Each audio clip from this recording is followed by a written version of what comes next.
Good evening, you're watching News Mongolian World. I'm your host, Tanur Kambata. And for top stories, France and Mongolia forge $1 billion uranium and lithium partnership. The e-Mongolia application has added a new e-Kids child protection feature. And the One Som and One Product trade fair was successfully held for the 18th time. And for the news, stay tuned.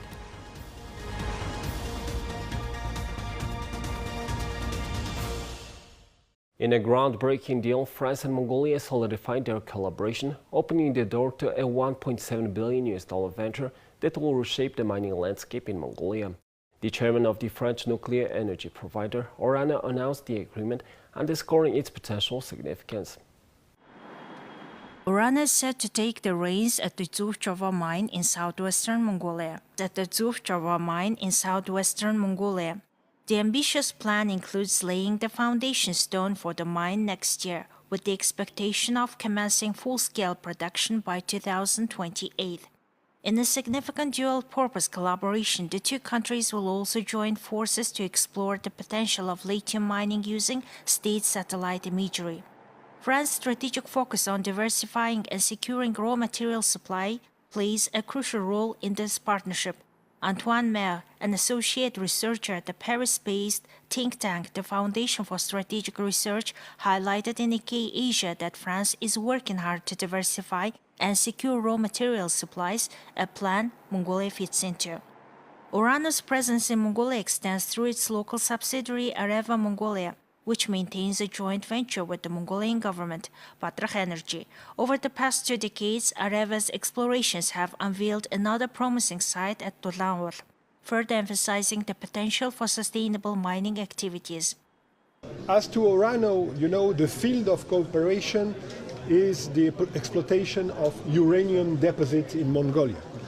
As the president of Mongolia mentioned, it's a strategic issue, but now it's obvious at the international level that the nuclear energy is imprescindible, indispensable if we want to achieve the carbon zero net emission. So it's very important to develop the nuclear energy sector. So Mongolia has, big reserves. For more than 25 years, Orano has been present in Mongolia. We have had complete, studies of the geology. We have made a pilot. A memorandum of understanding on scientific and technical cooperation was signed between France's Bureau of Geological and Mining Research and Mongolia's National Geological Service. The MOU builds upon 2018 agreement and is expected to foster cooperation and resource utilization in lithium mining. This aligns with the shared objective of both nations to transition toward renewable energies, particularly relevant as France seeks lithium for its electric vehicle manufacturers. The France-Mongolia partnership not only marks a major stride in securing critical resources, but also exemplifies the potential of international collaboration to address global energy and resource challenges. The e-Mongolia application has introduced a new e-Kids feature. When a child enters their registration number in this option, a QR code will be generated, and each parent using their own individual e-Mongolia account can access and view their child's QR code on their mobile device. This enables parents to receive notification when their child arrives at school or returns home with just a single click on their phone. Additionally, the child can utilize what free words to easily send the free word location address to its parents by pressing a single button. This allows parents to promptly identify their child's whereabouts by clicking on the send address. In addition to the recently introduced e-Kids feature in the e-Mongolia application, children now have the ability to report their location. Furthermore, there's a new guideline with advice and information to help children learn how to use social media responsibly and prevent instances of social bullying. Last week, the ministry reached out to domestic cellular operators and they pledged their support for the initiative.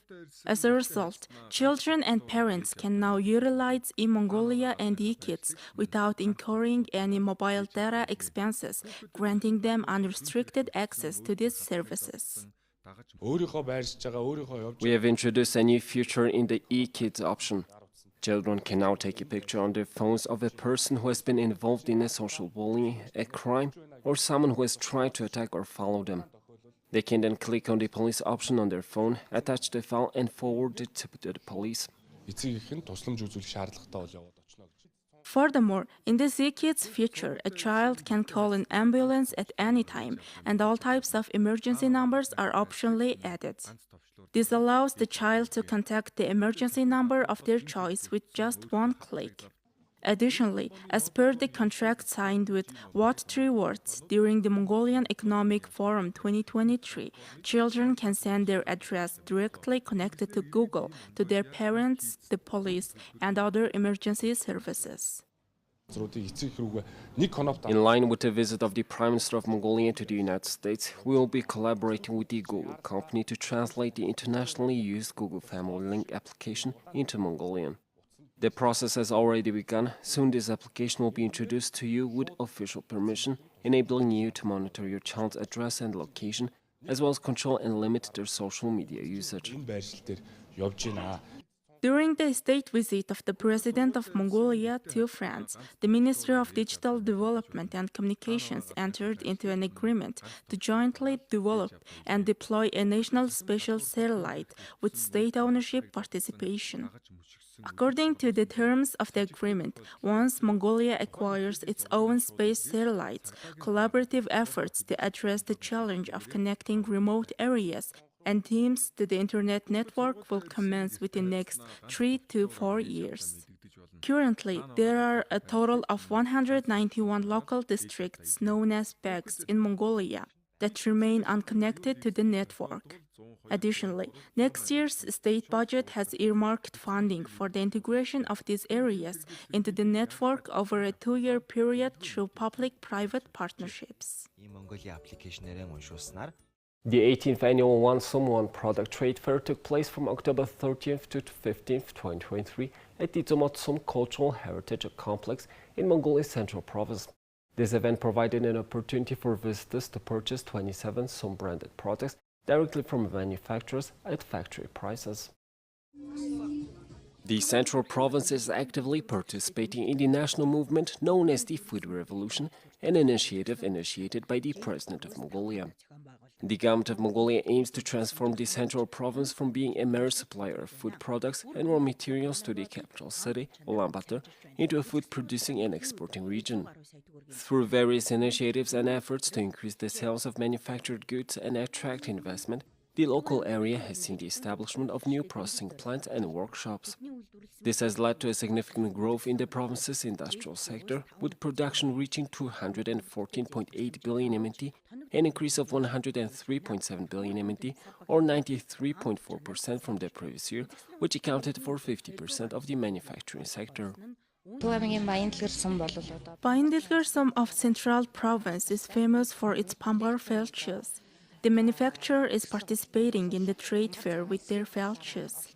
We are working to introduce a large-scale factory that will determine the development of the Sum. Russia's Sibagro GSC will have another brand product by entering Bayındilgir Sum with a pig farm. It will also create a further 400 jobs.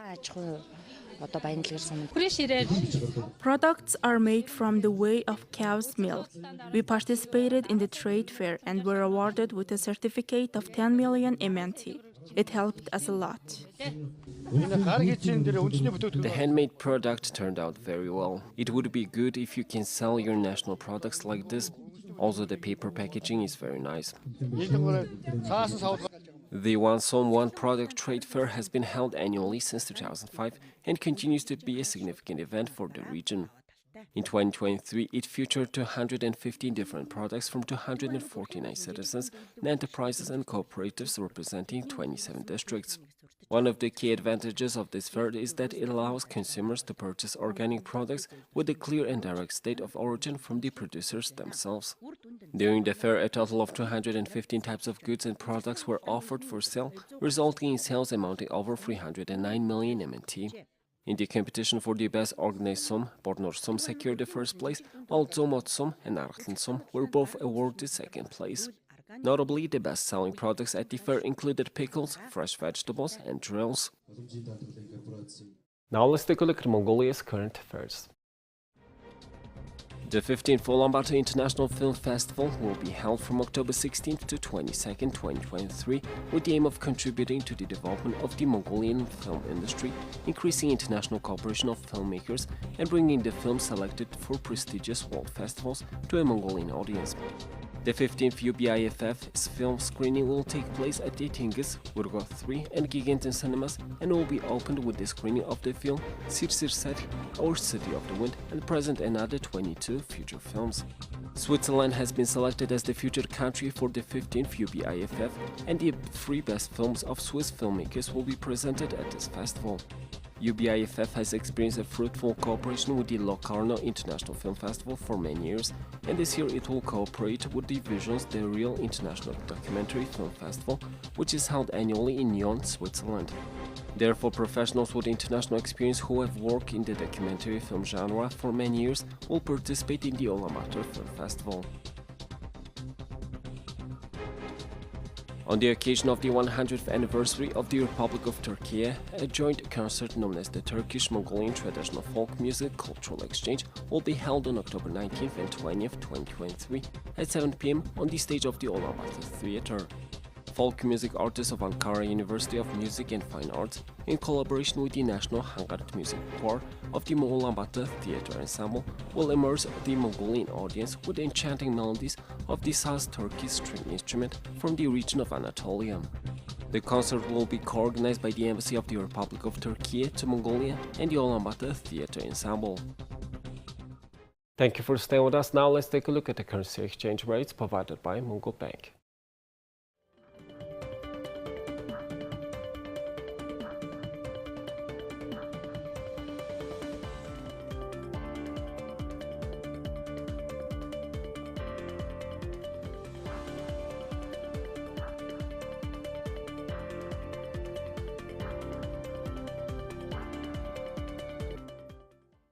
Here's the international news from our partner agencies. Leaders from the European Union offered a new growth plan to the Western Balkans at a summit in Albania's capital on Monday, opening part of the EU's single market and asking for deep-rooted reforms ahead of membership in the bloc for the 6 countries of the region. The main topics at the annual talks called the Berlin Process are the integration of the Western Balkans into the single market and supporting their green and digital transformation. The nations in the region are Albania, Bosnia, Kosovo, Montenegro, North Macedonia, and Serbia. The senior European Union officials attending the summit in Tirana were European Commission President Ursula von der Leyen and European Council President Charles Michel.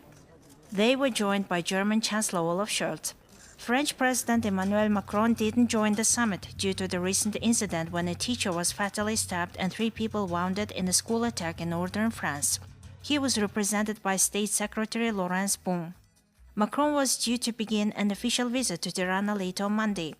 The 6 Western Balkan countries are at different stages of integration into the bloc. Serbia and Montenegro were the first Western Balkan countries to launch membership negotiations a few years ago, followed by Albania and Macedonia last year, while Bosnia and Kosovo have only begun the first step of the integration process. Russia's war in Ukraine has put integration of the Western Balkans into the European Union at the top of the 27-nation bloc's agenda.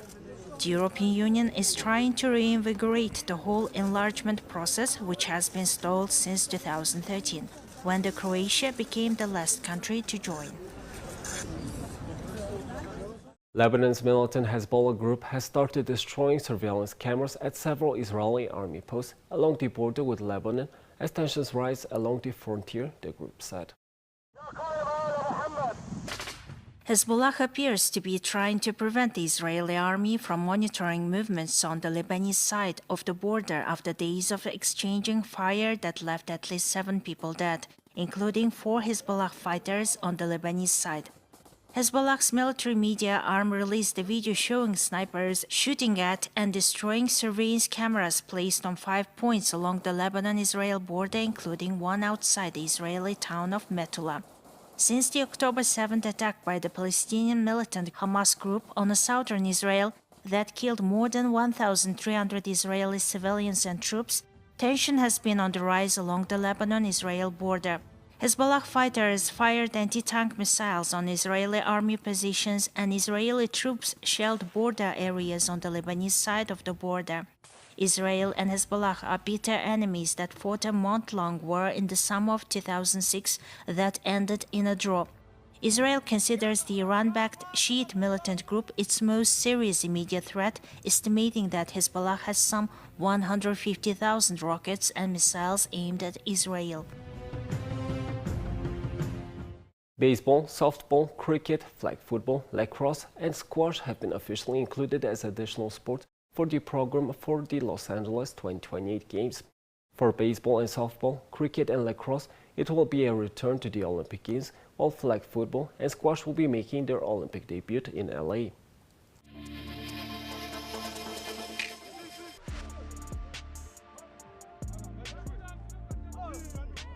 You know, we are the second biggest streamers of cricket in the world. A lot of people think that we're just a baseball crazy country, and we love baseball, don't get me wrong, but you don't have to choose between baseball and cricket. And we've got South Asian immigrants and their children, we've got Caribbean immigrants and their children, we've got Aussies and Brits and everybody who lives there. In fact, the first international match ever played was in the United States in 1844. So we have this past that we're resurrecting, but also a present in the world that we're hoping to elevate.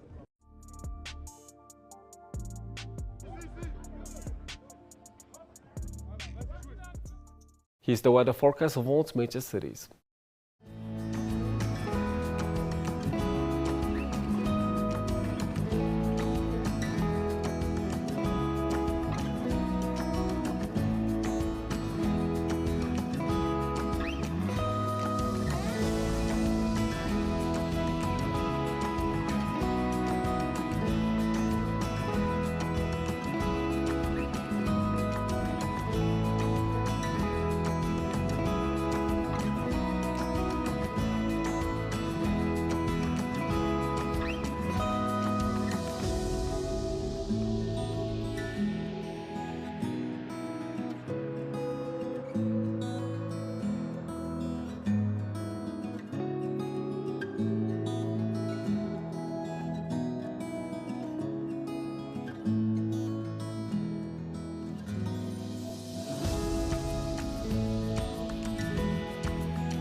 Well, that's all for today. Thank you for staying with us. We'll see you tomorrow with more news and updates. Have a nice evening. Goodbye.